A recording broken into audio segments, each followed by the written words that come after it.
Kia ora, Capricorn. This is your reading for the full moon in Aquarius, which is happening right now, really, in the sky, even though there's always a kind of constant rhythm and reverberation from one cycle into another. So let's see. Excuse my raspy voice. I've had a bit of a throat cold kind of thing, if you could call it that. Let's get your cards out. If you haven't joined me before, thanks for joining me. And if you're coming back, thanks again. Do subscribe, like, and comment. It really helps the videos to be seen by more people, and I do appreciate it a lot. So let's see, Capricorn. We go through, we clarify. I think I just said that. I've got a few other decks here. I'm pulling a rock mineral crystal for you, and we'll pop it face down and pull it out at the end. The elements are in this deck as well. It's quite a nice simple deck, so we'll put that, excuse me, to the side. We're coming out here, Capricorn, with the ultimate, and I guess not only the ultimate in a gift of truth, but your own, bringing that in, working with it, actioning it out there in the world. We've got the Ace of Swords, a wonderful ace of what you see to be your place and your truth in your world. It's a powerful thing. It's all about clarity. It's all about precision, thinking, acumen of the mental faculties. Might just move that up a wee bit. We then have the Seven of Cups, which has been coming out quite a lot in these readings as well. We see the Seven of Cups. It is a 7. It's a card of assessment here. So we're looking at quite a few different options. What's going to take off, what's not. What do we think isn't? What do we think will? There's a interesting aspect to, to the Thoth deck, the Seven of Cups. Here we see this glorious fountain, but unfortunately the water has become stagnant through lack of movement. So it's a card of having a kind of plethora, maybe, of potentials happening in your life in whatever area that may be, but sort of trying to sift through and figure out what's the best route, what's the best option, all of that kind of thing here. We then come into what is a wonderful thing, the Strength card. It's called Lust in the Thoth deck. We kind of overcome our own beast here in a taming kind of way, in an understanding and with great levels of awareness here. So we can decipher quite clearly, certainly when we are presented with that ace, we see quite clearly the way that we operate, how we have in the past. If we're doing an assessment, that's always part of it. We're looking at how we use what is that decision was based on our ego, which is necessary. We need it in this world, but I'm not saying it's negative, or it's quite an unconscious act, or it's quite a conscious act. We understand all of that in the Strength card, hence why it's called Strength. Having mastery to a certain degree over one's mind. We then come to, there is a little bit of a mental, there's a little bit of a struggle between the sort of instinctual side, possibly Capricorn here, and the rational side. I think this was coming up in your last reading when it was the new moon, possibly, if I remember correctly. I don't often always remember. A little bit of a struggle, maybe. We've got the Two of Swords here. So we are making a decision. We see the dagger here piercing that new moon at the top of this card. We are, and the lilies, of course, around, pierced by the two swords. We're getting to the guts of it here. there is a decision, and it will be made, and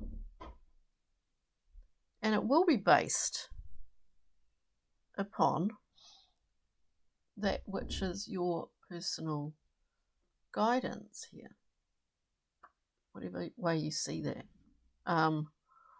So let's go through and clarify, Capricorn. So there's a bit of an assessment, there's a bit of mastering the mind beasts that lurk within, that live within, or being at least aware, more aware of these things. Let's clarify the Ace of Swords for Capricorn. Today, let's clarify this Ace. Ace. All right, so we're looking at working with other people. Other people may well be the key here. Collaboration may well be the key. If you've looked at many and varied avenues that have been explored, whether it's in the past, whether it's now, there's an emphasis here on utilising that drive, that sort of mental, it's a different word for clarity, the precision of it, how you can use it with others is the emphasis here. I'll get another card for that, because we're building a new thing with that Ace of Swords. And we are relying on resources being not just financial resources, but people as a resource. That's correct. So we get the sun coming out. This could give you a bit of a spurring on, a bit of vitality, a bit of zing in your step. You know what I'm saying? So interesting angle there. We clarify the Seven of Cups. Often we have a lot of it's always the way. Look, I'll show you. We've got 3 cards coming out for that Seven of Cups. It's a period of time that obviously, you know, is required. A period of time for assessing the emotional vibes around you, assessing all sorts of things here. It encompasses too, when you're looking at many options, when there are many options, opportunities, potentials. What was I saying? It encompasses the concept of where you actually belong. Where do you feel? This came up in another reading, Leo, I think. A sense of belonging. Where is your home? Because we've got the happy home here. We've got the homecoming card. A sense of belonging. Where do we belong? And I think that mentioning the idea that, you know, when you don't have a base, when you actually are on the move, it can be very demanding, and you are actually pushed and driven into seeking a sense of belonging within yourself, which is quite difficult when you're in motion. But here we see, you know, this assessment's happening with the Seven of Cups. There might be a background to it, which is in relation to actually where do you belong? Where are you most comfortable? What is your place to be? Where is it? What is it? We then have the Seven of Cups again. You know, so in this deck, the Morgan Greer, we see fears, we see fantasy, we see what could be reality, but we're just not sure what, how, and where. And then again, we have the Strength card. It's a very mind-orientated reading today for you, Capricorn. It's very much to do with your mental process at the moment. Let's look at Strength again, please. The first Strength. The first Strength. Wheel of Fortune, right. Now, things are starting to move. Things are starting to move. Wheel of Fortune. You know, we see the people on the top and falling off. You know, at times we do fall off. We just get back on again, right? Nothing sort of ever runs smoothly. It's the ups and downs of life, but can't help but notice, you know, the hand on the, who's turning the wheel here.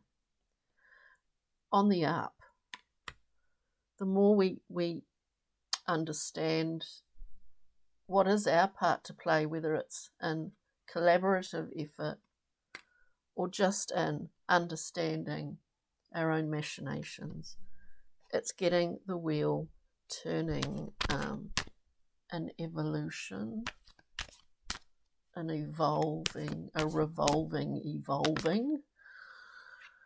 There are certain things that we don't know, that we can't project, we can't predict, I mean. And possibly, you know, possibly this full moon brings up some things, maybe illuminates some things for you. Capricorn, we have, I wasn't really focused on anything here, but we've got the Three of Swords coming up, so we understand, as humans, we all understand pain and sorrow.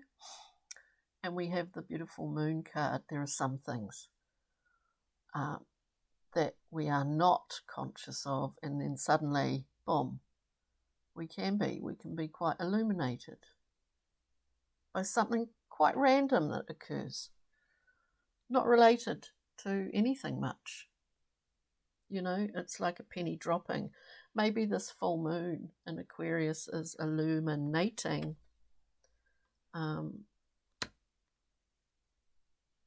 maybe some past sort of woundage, you know, that we can very easily tuck that away in the libraries of our own history, you know.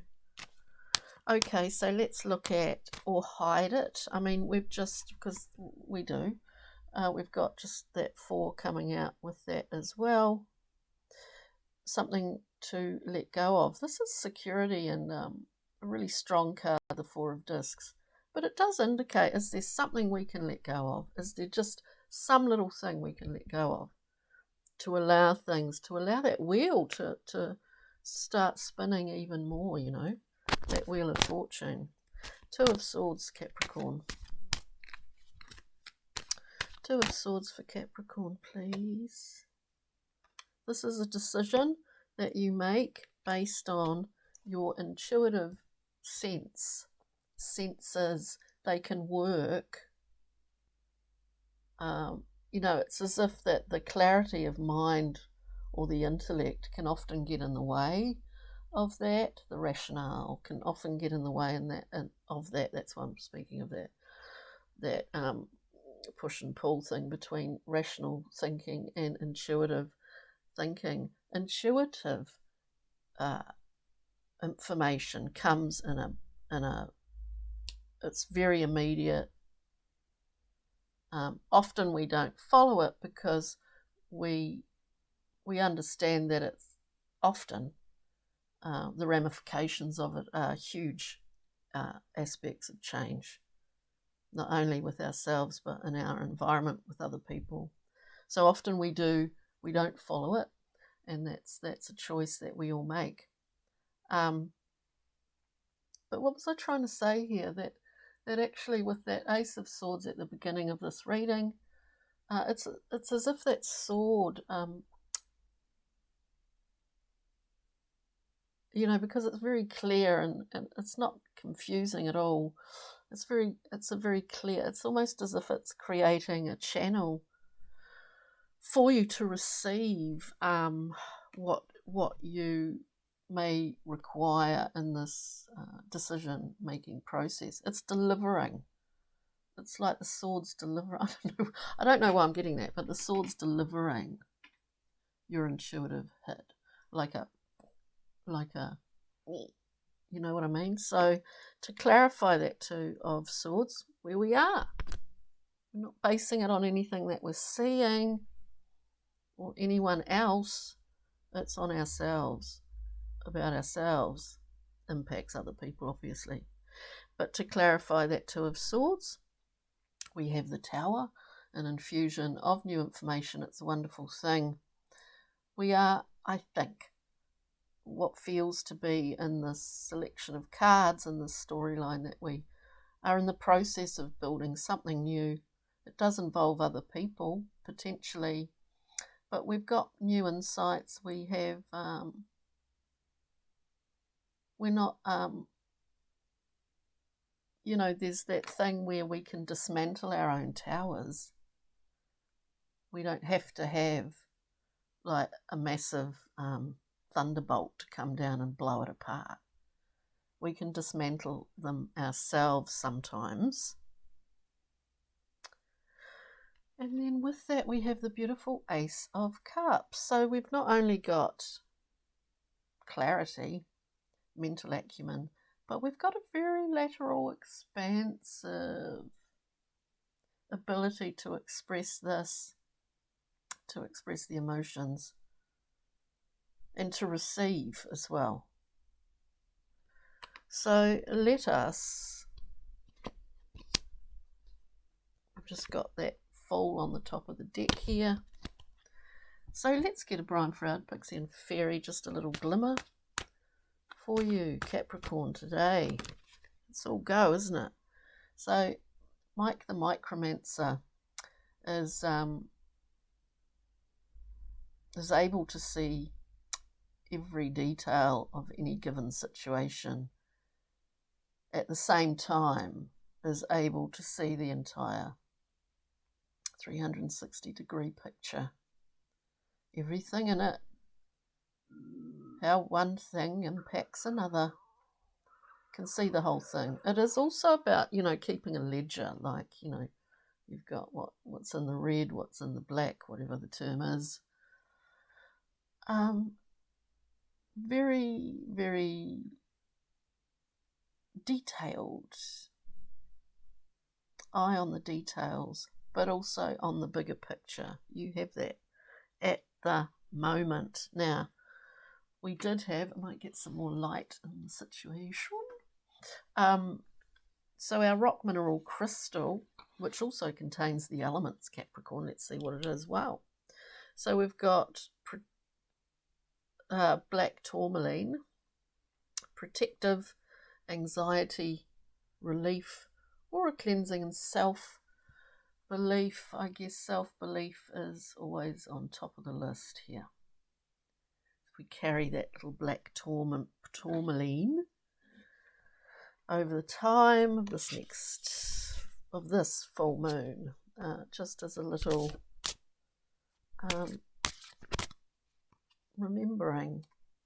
Okay, on that note, Capricorn, thanks for joining me. Have a wonderful week, and we'll see you next time, hopefully. Ka kite. Bye. Chere.